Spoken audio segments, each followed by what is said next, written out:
Welcome to the Intelligence Spotlight series. In this series, we shine light on the world of open source investigations and open source intelligence overall by engaging with leading investigators, researchers, and journalists. Each episode dives into their latest investigative work, uncovering the tools, techniques, and challenges behind their reports. The goal is to not only discuss significant findings, but also to offer educational insights into how OSINT can be leveraged for uncovering hidden truth. Whether you're an inspiring OSINT professional or simply curious about investigations unfolding in the digital age, Intelligence Spotlight series provides insight into the evolving landscape of intelligence, media verification, and the fight against disinformation. We're very happy to have Eman joining us today, and I'm excited to introduce. She's our first guest in the Intelligence Spotlight series. Eman works as a digital investigator with an impressive background, OSINT in special analysis, currently working with Bellingcat. Her work has appeared in major outlets like The Times, The Independent, and New Line magazine, which I will be sharing the links to in the description of this video. She's focusing on humanitarian crises and armed conflicts around the world, especially in the global south. And we actually briefly crossed paths while working for the Center for Information Resilience in London. And I'm thrilled that she is joining us today to share her experience. A huge thank you, Eman, for accepting the invitation and kicking off the series. Thanks, Qais. It's really nice and an honor to be here, to be honest. I know we only worked together very briefly, but it's still good to connect and speak about OSINT and open source investigations in general. Thank you. Yeah, likewise. So Eman, I think it's interesting because there isn't any diploma or bachelor degree, undergraduate or graduate degree in open source intelligence, as far as I know. But I think it's a combination of interest or experiences that people start coming into this field. Maybe tell us a bit about your journey. What was that triggering moment for you that you said, no, I'm going on this path. This is my path. I'm going to do this. It might have taken years for me to actually take the leap, but it was a learning process. And I believe a lot of open source investigators relate to that. I'm a journalist by profession. I started working in around 2013, 2014 at local newsrooms. And then in 2015, I tried to branch out more into financial investigations. And that was a challenging topic in Egypt, given the press freedom or the lack thereof. So that kind of made me look into open source data, although perhaps I didn't know it was called open source intelligence, or I did not know much about it. And I didn't think that the research tools that I'm using fall under a whole discipline, an entire industry, basically. So it was mostly financial investigations that introduced me to open source tools. And then from there, I discovered geolocation and HUMINT and SOCMINT. So I think it went from there. And I would say between 2018 and 2019 was when I've decided I will fully work on open source investigations or investigations that rely on open source verification techniques. And the first significant role that I had after deciding that, and of course, after having learned online through tutorials or guides or webinars that were available at the time, the role that got me in it, perhaps in the middle of the process of open source research and verification, was Sudanese Archive. Sudanese Archive usually falls under mnemonic. So it was also great to work with people who had already been in the industry for a while and have better expertise and a lot to learn from during that time. And luckily, that year when I joined in 2019, Sudanese Archive had a partnership with the Human Rights Center at UC Berkeley. So I learned through them the protocol for conducting digital investigations and just replicating the great work that they were doing as it is with Sudanese Archive, and perhaps moving after the partnership, because the partnership was going to be ended after a year. So it had like a time span. What was the major take for you from the Sudanese Archive? Because Sudan was also going through a lot of turmoil, political turmoil back then, and it still is. So for you, if you can remember like that one particular work or report that you worked on, what was the major take for you that actually enhanced way further your knowledge into this field? You mean how the Sudanese Archive helped with that? Yeah, it helped. It helped massively. The main thing that I noticed about open source data that's available on social media in Sudan was that there was a lot of citizen journalism. So there were already civilian society members who are doing the monitoring part or doing maybe on the advocacy part. It also helped that in late 2018, the revolution had started and the protests had started. So people have even become more informed about how to, at least to a point, preserve digital evidence. And I believe without those people who were already aware or were already compiling data for accountability reasons, they made the work definitely more feasible.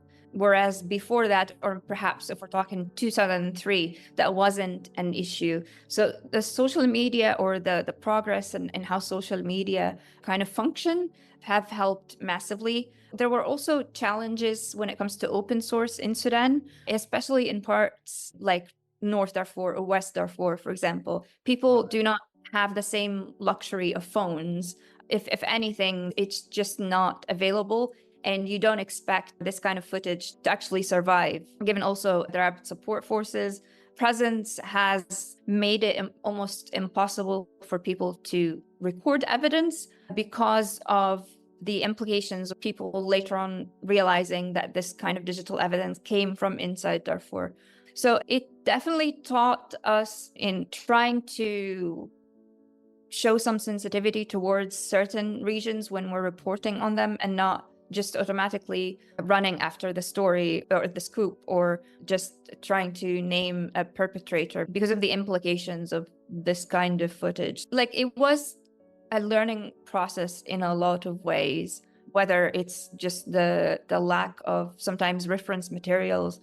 But again, another good thing is open source social media pages and social media groups. Even till now, social media groups are still a huge where the majority like some of the footage or some the earliest footage come out of. So yeah, there are layers to how I've learned with Sudan being what I'm working on. Yeah, and I think as I'm focusing on Afghanistan, I think there are similar challenges that exist. For example, lack of electricity, for instance, or lack of internet connection in most parts. But also, if you can shed light a bit more on the restrictions on recordings, because in Afghanistan, a lot of people do have access to smartphones, they do have access to internet, but there is a fear of recording an incident because of the implications that it will follow by the Taliban, for example. Was this the same in Sudan, or was it other challenges that were mainly preventing the open source materials to come up? The internet penetration itself was not high in Sudan, so the amount of footage that was coming out did help in a number of cases, but more footage would have definitely helped. However, in places like Darfur, where rapid support forces are automatically geared towards destroying phones, it has been a technique of theirs to always destroy phones, knowing that there might be something on them. So beyond electricity and internet, there was definitely a fear of being caught, because if you're caught with it, you're dead, basically. There are no two ways about it. And that's, of course, even beyond being restricted from publishing this kind of data. Sometimes what you have can identify you and can get back to you. So this is when we have to think ethically about going forward with one video or another. I would imagine Afghanistan also has some implications to sharing footage, because sometimes you might be able to trace it back to that same person. especially if it's from a higher building or from a distance. Yeah, it is like that, but I also found that there is actually very less understanding of open source in Afghanistan, and especially using videos to geolocate the exact point. They are being used on the internal intelligence and the countermeasures in terms of security. But I don't think that majority of the, let's say, Taliban security personnel would be able to do that unless if it's very obvious place or a very obvious building, or there are more evidence within the video that can actually lead to them. But there's another fear because literally in every road there is a Taliban checkpoint. So people, even if they have recorded something, even if they have an old document that maybe, let's say they worked with an Afghan army and then still they have a certificate on their phone saying they got certain training, so that could lead them into that situation. Because Taliban sometimes ask people to open up their phones and check their social media. Just recently, they said if we catch people saying stuff against us, of course we will imprison them. But it's hard to know that who the person is behind the account because they don't have the technicalities. However, if they're being caught in a security checkpoint and a person say, okay, open up your Facebook, suddenly, of course, they're like caught red-handed at that moment. So that's a major security issue for these people. So that's why a lot of people to not even record the incident, just see it with their eyes and then use it in a way to tell the story. It was the same. I encountered a lot of people that I interviewed on the ground. They were saying stuff that, because I'm also from that country, I knew it's true, but it's hard to prove that because there is no visual evidence. And for many reasons. And when it comes to resistance in Afghanistan, the armed resistance, a lot of them were actually caught, their locations were exposed just because they took a picture on the peak of a mountain, said, we're here, we're resisting. And the next 2 days, Taliban found their location. So those are like the things that people preventing themselves to record in every field now. So it's a challenge. Definitely. I read your recent report on Catherine's shooting in Nakuru, I believe. Yeah. It was very interesting, especially the visualization part of it, and how within just one map it was visualized, like how different incidents happened. The police car came in and so on and on. I liked the report really, and I wanted to know if you can walk me through it about the story, what exactly happened, and how you got to know about this incident. Yeah, we were already monitoring the protests and the crackdowns on peaceful protesters in Kenya since they started on June 18th. So that was the lead up to the July 16 incident when Catherine was shot. And protests were announced beforehand, so we were quite aware of when to monitor what's happening. And it quickly turned into a violent event where Kenyan police forces were attacking peaceful protesters and killing protesters as well, which you might have read about on June 25th, for example. There are footage that we also reviewed that showed 5 people that were seemingly shot dead on the very close to the parliament itself. So there was already a lot of violence and a number of people losing their lives because of these crackdowns. And it was also extending beyond Nairobi. On the 16th of July, like we were doing always just monitoring what's happening on the ground as it happens or in near real time. We were also looking at other cities or other counties that were impacted across Kenya, knowing that when it's not Nairobi, it gets even worse because there aren't enough visuals. But Nakuru that day had some visuals coming in, and the violence that we monitored that actually happened prior to Catherine being shot. So when we were monitoring the violence that was happening that day on the 16th of July, we did not expect that a journalist would be shot hours later. So it was mainly just keeping an eye on what was happening in Kenya as Bellingcat. and also just trying to identify how we can use what we've got towards some semblance of accountability. And I like the shooting of Catherine was something that had perhaps more footage than usual online, although not enough footage to identify the individual who caused it, but it took a close-up from a couple of angles, and that kind of helped it get to where it was. Yeah. So who was Catherine and what she was doing at that? Because this is also interesting. In the report, she just looks like an ordinary person standing there, and then the next few seconds she's lying and bleeding. Catherine Wanjiri is a Nakuru-based journalist. She is actually not known to the police chief himself. When we spoke to him, he said that he knew Catherine.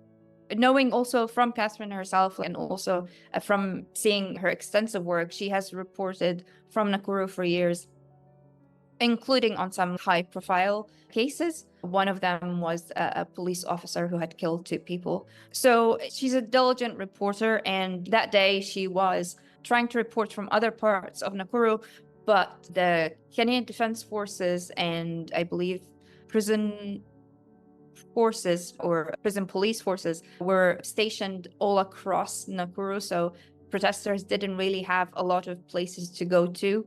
Most people just ended up on Kenyatta Avenue, where Catherine was standing when she was shot. So it wasn't like there are focal points for people to congregate. And she was there to report on it, and she was amongst journalists as well, dressed a Kenya Media Council vest that has press on it.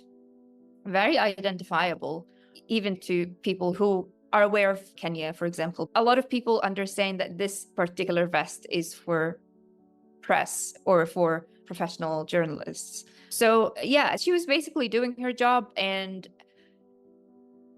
because she was at the front, I believe that's why she was shot with another person as well. That shot was fired towards a group of journalists, which makes it even worse in that case, because perhaps she was not personally targeted, but journalists were. So how was the process for you in terms of data gathering, in terms of verifying the footage, how many footage you found, and what techniques in terms of OSINT you used to get the whole story there?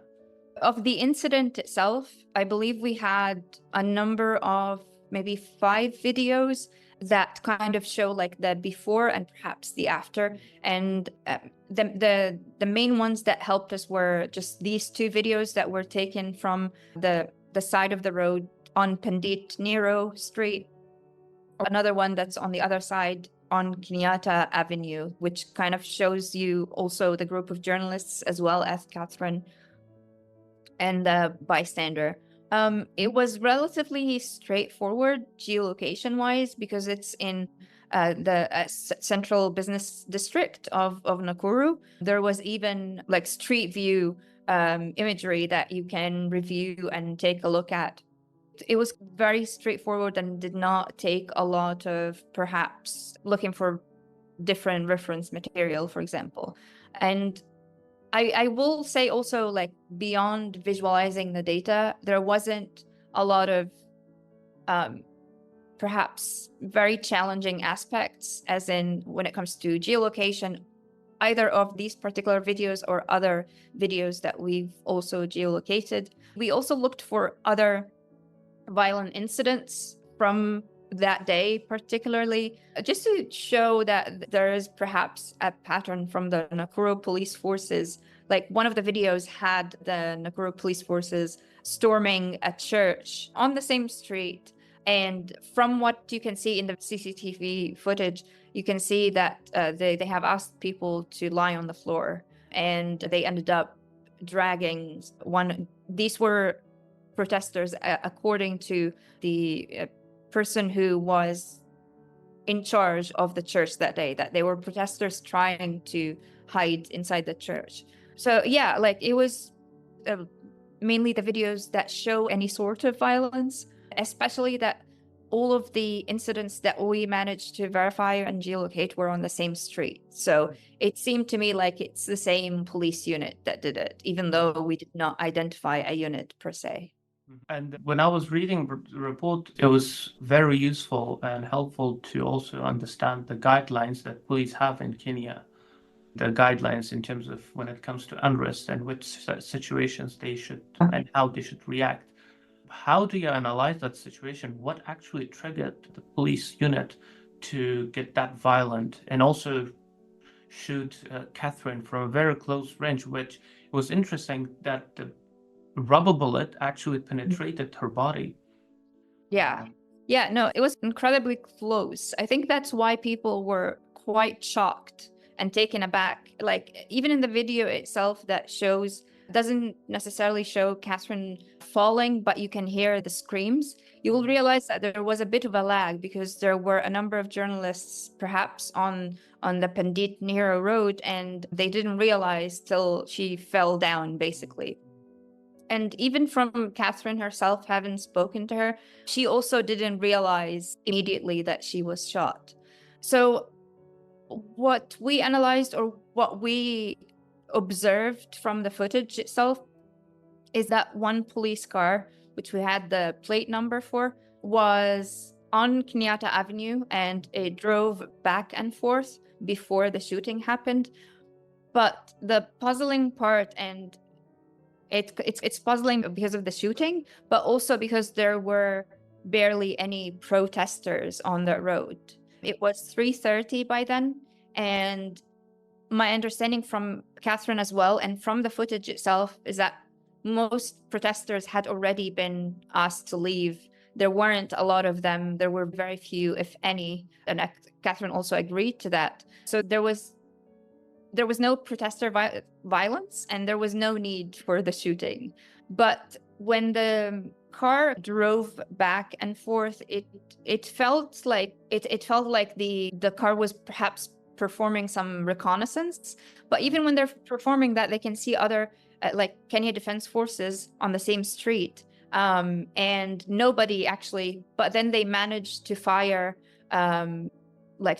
tear gas grenades around 12 times, or actually just 12 times from what we can hear in the video, and we can also see with the cars going back and forth. I believe it was a lot of intimidation, but it doesn't explain the rubber bullet shot because of also the proximity. Catherine was just 5 to 6 meters from that particular, like between her and the person who shot her. So that makes it extremely dangerous for her to be shot. Like, she shouldn't be shot within that distance, but also it shouldn't be directed at like people, civilians, journalists, because of knowing how rubber bullets have killed people in other parts of the world. Because if they're shot at a very close range, like towards the head or the spine, it can be lethal. And in that case, the fact that it actually inflicted 3 entry wounds on Catherine just tells you how unnecessarily close they were. And it didn't just hit her, it hit another man. But the footage was not as helpful to see the extent of his injuries as much as we did with Catherine. Right. To answer your question, I don't really think there was a trigger. I think people were like, ourselves as well as Catherine were still puzzled as to why she was shot, because there was absolutely no reported violence even that day in Nakuru. And I think even in that video, I watched it, the scene completely looks peaceful and quiet, and then suddenly a few shots are being fired. The video that was taken from the other side of the road shows at least 3 people carrying video cameras. So it's quite clear that they're there to document what's happening, not there to participate or anything like that. On the sidewalk, not on the main road. There were also guards looking after the microfinance bank just behind Catherine. So it's very bizarre. Like, this amount, there shouldn't also be, like, this is riot gear. There were no riots. There was no reason to try to propel some attack that didn't exist. Yeah, it's still quite bizarre. And also even now, the IPOA's silence on it makes it even more scary. Yeah. You also mentioned about the dangers journalists face when covering unrest in your report. And I wanted to ask you, like, how do you think OSINT can help in terms of holding the authorities accountable in situations like these? It can help a great deal. Although we don't have the identity or the name of the person who took the shot, it was important to highlight that it was police forces. There are no nefarious parties that were there.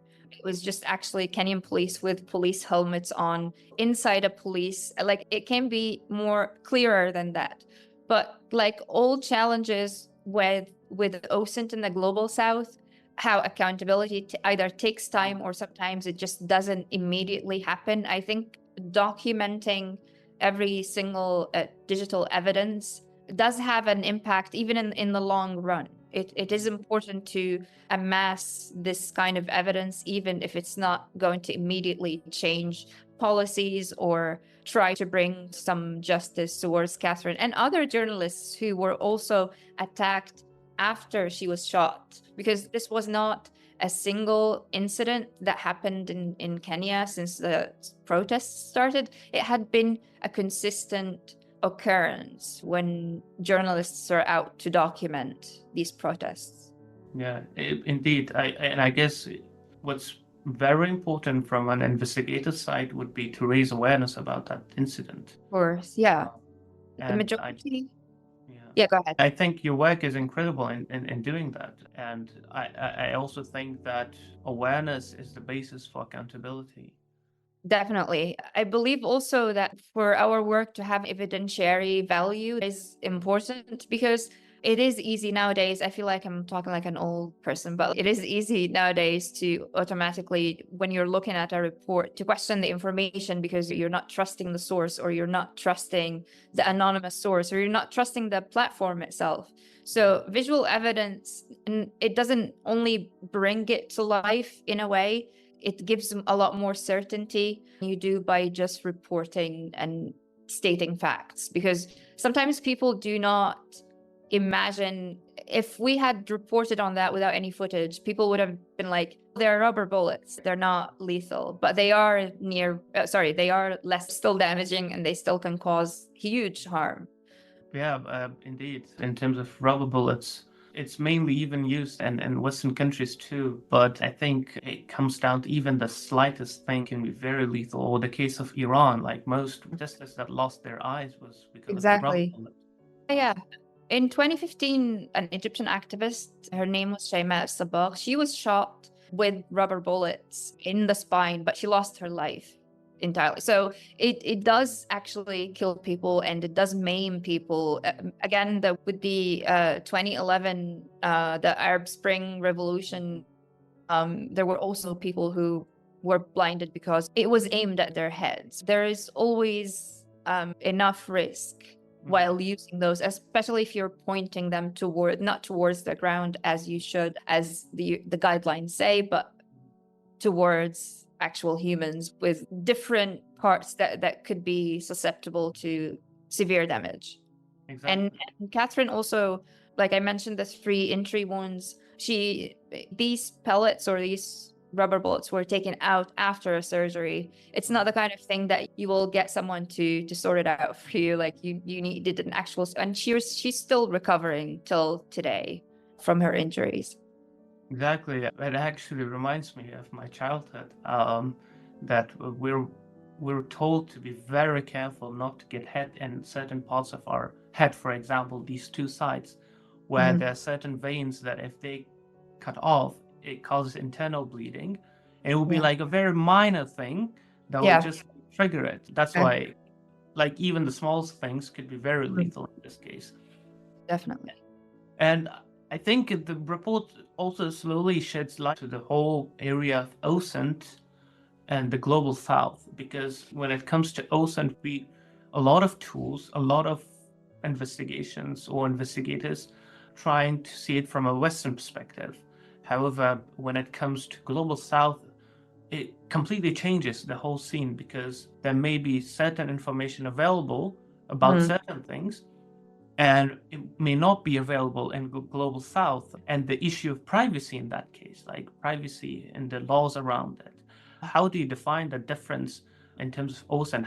What kind of OSINT should we apply in the global south? Mhm.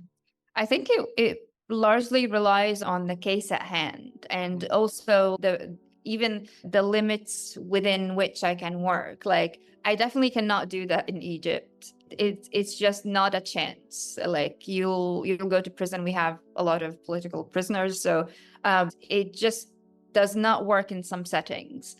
But the kind of malleability of information helps you also decide on what you want to publicize and what you can publicize, if it's going to actually help the case or it's going to be to put someone under a microscope and you can't really. So there are a lot of layers and a lot of filters to go through when you're looking at data. And like you mentioned, with privacy issues and also lack of law enforcement, especially that we're talking about law enforcement in this case, the lack of it sometimes dictates the kind of investigations you want to work on because of how brazen they are. I don't know if that answers your question. The techniques that were applied everywhere, it was not applicable in Afghanistan. First of all, lack of visual materials. Yeah. Or even if you have one picture, it doesn't define any specific geolocation because you don't have any street views. Yeah. Even if you have businesses, they are not labeled on Google Maps or any other map. So you're restricted. And in that case, I found it interesting to have people from on the ground who are actually part of this OSINT investigations or have the local knowledge to identify exactly which part of that city would be. But at the same time, when we look at other countries, it kind of changes because when we see the Western world or the Northern Hemisphere generally, you have certain ways of, let's say, geolocation, for example. It's very straightforward. It's very easy to find a location. You have a lot of resources and materials, but that doesn't apply the same even when it comes to satellite imagery. There are parts of some countries that don't have any updated satellite imagery for over 20 years. The same, there's a huge part of the Afghanistan and Iran border that I'm actually investigating right now about Iran building concrete wall and border with Afghanistan. And there are a huge part of it that Google still hasn't updated its satellite imagery. So it's completely blurred up. So you can't zoom in, don't know what's happening.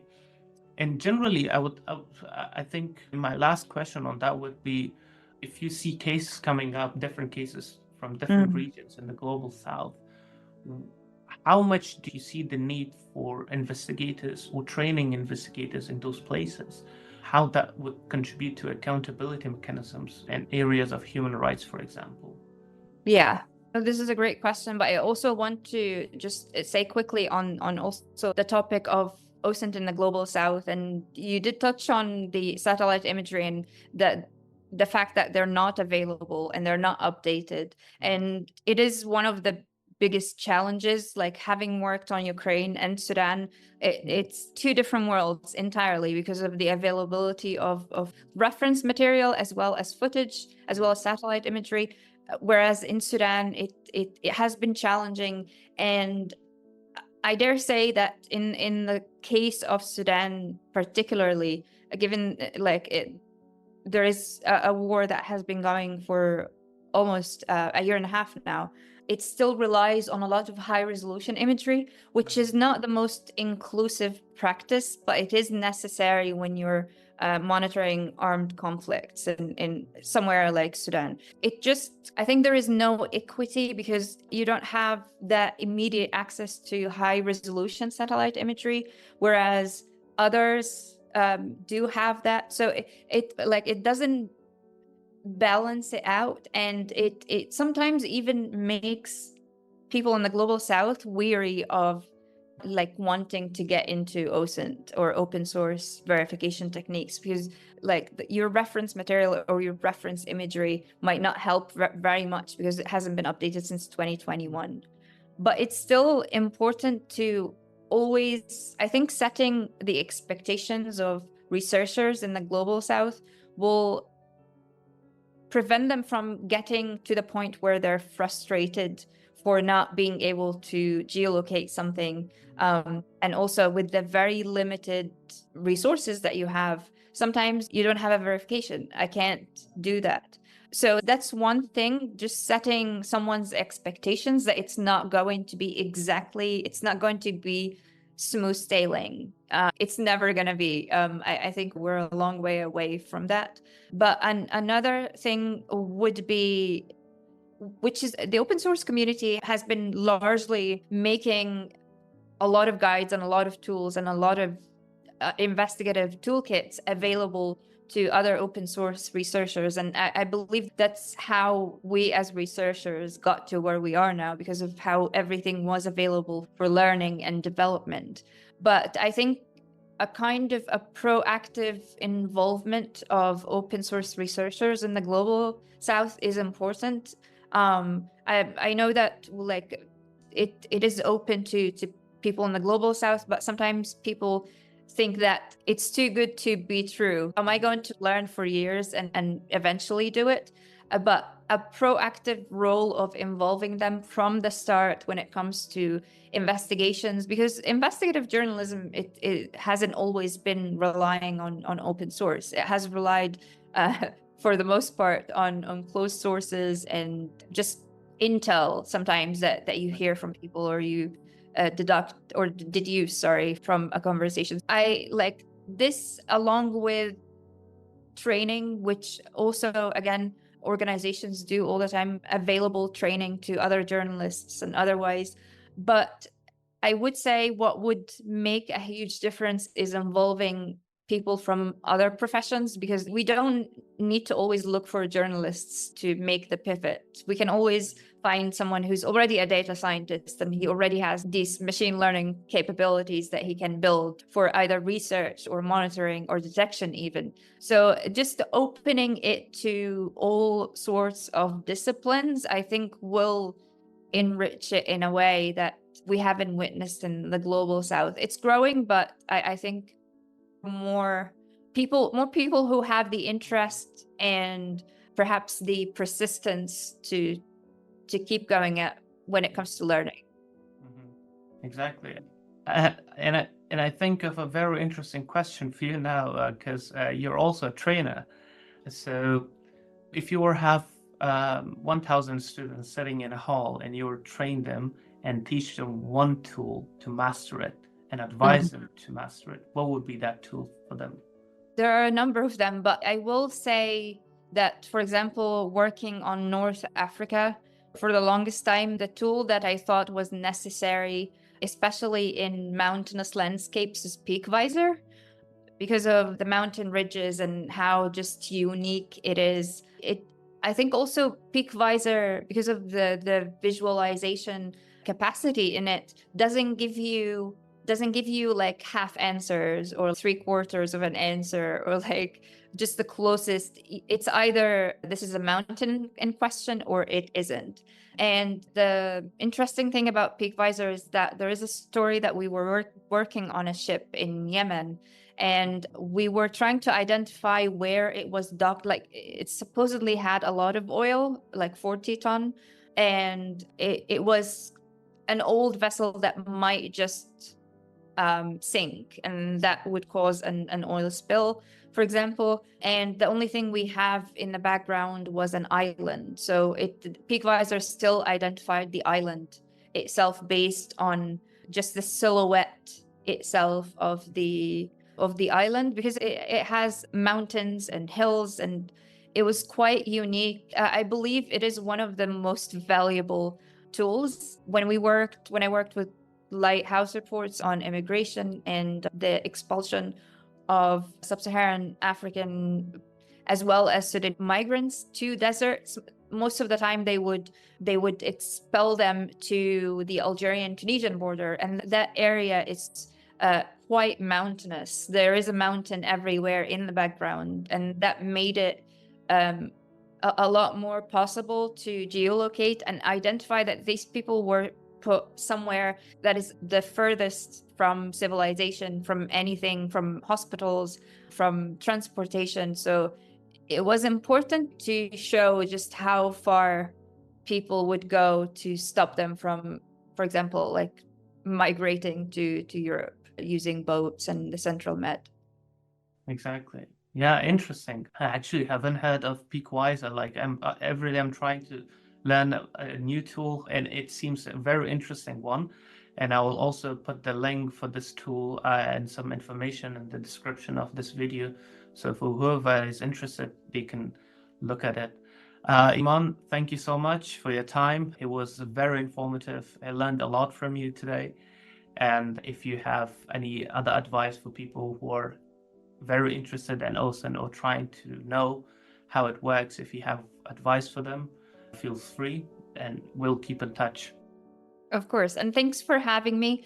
This was fantastic. And thanks for giving me also the space to just speak and ramble for an hour now. If there is one advice I would have to other people who are perhaps interested in open source research is to not, because it's easy for me to say it now, but I used to get anxious around it. I think that the fear is what's going to stop people from actually exploring. I would say the only thing that perhaps got me going was just jumping straight into using a tool without even knowing much about it, and then trying to identify the features and what you can use and what it can be used for.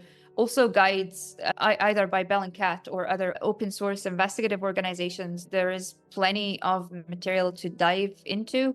And another advice is to not expect it to yield results overnight, because that's not going to happen. But it is doable, and including open source, even in traditional reporting, is a huge advantage now. Great. Thank you so much. Bye-bye. Thank you.